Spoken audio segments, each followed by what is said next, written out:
नमः शिवाय। स्वागत है आप सभी का आज की इस वीडियो में। आज की वीडियो स्पेशली उन लोगों के लिए है जिन्होंने कमेंट्स में मुझसे बार बार पूछा था कि हम ऐसा क्या करें जिससे हमारी साधना बहुत जल्दी जल्दी फल देने लगे और हमारे मन में हमें ऐसे कौन से विचार रखने चाहिए जिससे हमारा मन भगवान के साथ और ज्यादा जुड़ने लगे।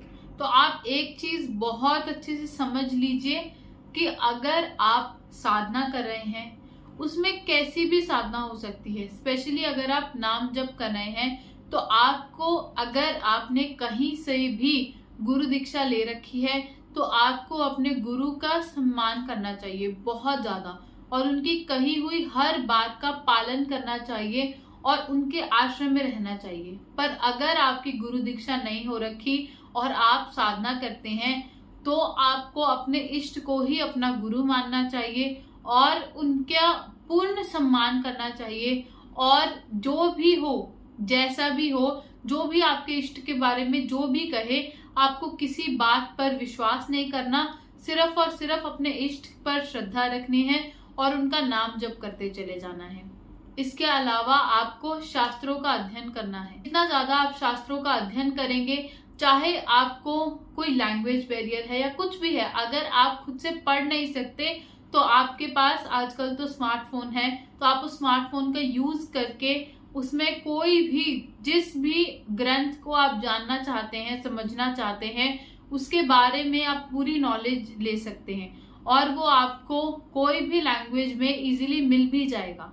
तो आप अपनी मनचाही लैंग्वेज में उस पर्टिकुलर जो भी शास्त्र है उसके बारे में जाने, समझे और किसी की भी व्यर्थ बातों में ना आए। इसके अलावा अपने स्वभाव पर बहुत ज्यादा काम करें, क्योंकि बहुत से लोग एक तरफ तो क्या कर रहे हैं, नाम जप कर रहे हैं, ईश्वर की आराधना कर रहे हैं, पूजा पाठ कर रहे हैं, पर दूसरी तरफ मन में बहुत ही ज्यादा दया भावना नहीं रखते और बहुत ज्यादा क्रोध रखते हैं, दूसरे के प्रति बहुत ज्यादा घृणा की भावना रखते हैं और हमेशा यही सोचते रहते हैं कि कोई हमें मिले और हम उससे झगड़ा शुरू करें। बहुत से लोगों का ऐसा नेचर ही होता है। और इसके अलावा भी अगर किसी से कोई गलती हो भी जाए और वो गलती माफ करने योग्य है तो उसे माफ कर दीजिए। हर एक चीज में बहुत बड़ा बड़ा इशू मत बनाइए, ये कहीं ना कहीं आपको अहंकार की तरफ लेकर जाएगा, आपके क्रोध को बढ़ाएगा और फिर वही विकारों में डालेगा। तो ये आपकी साधना में बहुत ज्यादा बड़ी हिंड्रेंस क्रिएट करता है, बहुत ज्यादा बड़ी बाधा क्रिएट करता है। तो आप ऐसी चीजों में पड़े ही नहीं, आप बस अपने मन को ईश्वर के चरणों में लगाएं, ज्यादा से ज्यादा सत्संग सुने।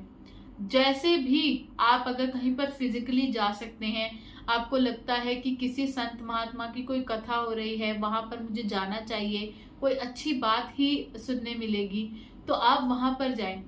और एक बहुत ही प्यारी बात मुझे एक 9 साल के बच्चे ने बताई थी कि वो जब भागवत कथा सुनने गया था, वहां पर उसने जाकर क्या क्या अच्छी अच्छी बातें सीखी।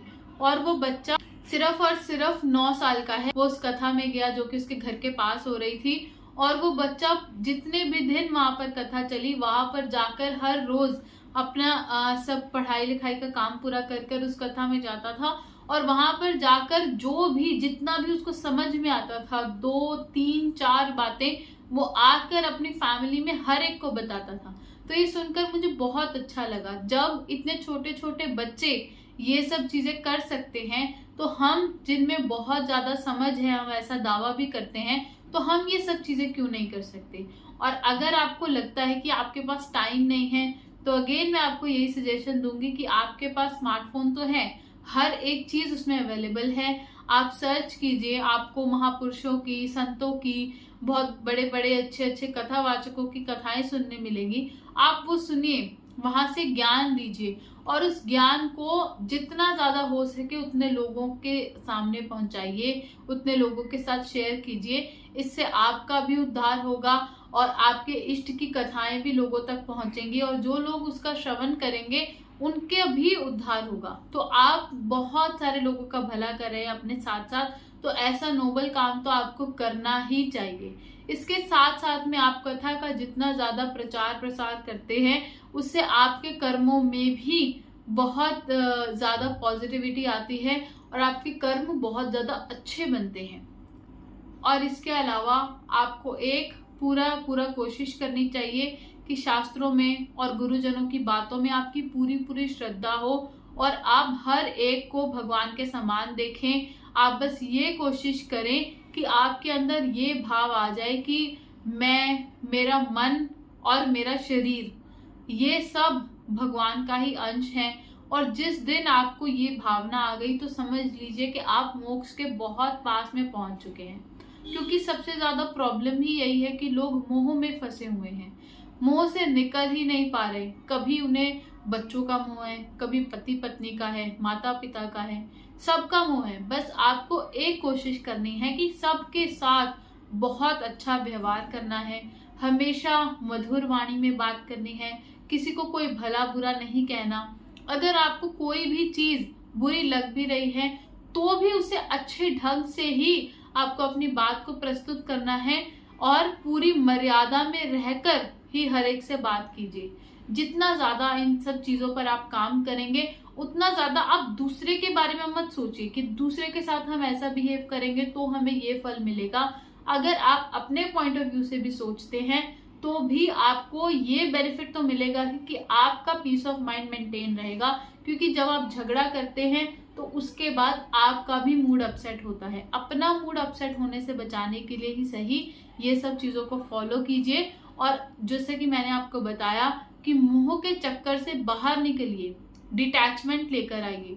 डिटैचमेंट का मतलब ये नहीं कि आपके जो भी रिस्पॉन्सिबिलिटीज हैं उन्हें भूल जाएं, पर उन्हें निभाते निभाते किसी से भी ऐसा नहीं फंस जाना कि उसके बिना आपको लगे कि आपका सब कुछ ही खत्म है। क्योंकि अगर आपको सच्चा प्रेम करना ही है तो भगवान से कीजिए और यकीन मानिए उससे ज्यादा सच्चा प्रेम आप कभी इस धरती लोक पर किसी भी पर्सन से कर ही नहीं सकते। क्योंकि हर एक चीज में कोई ना कोई शर्तें तो होती ही हैं, पर उस भगवान से किया हुआ प्रेम निस्वार्थ होता है और वही प्रेम आपको उतना ही मिलेगा भी। तो आपकी लाइफ तो वैसे ही बहुत अच्छी हो जाएगी।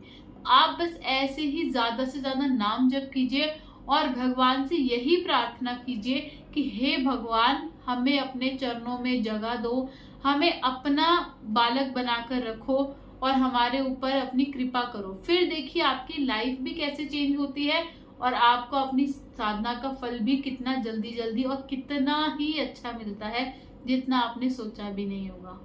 धन्यवाद। हर हर महादेव। जय हिंद, जय भारत।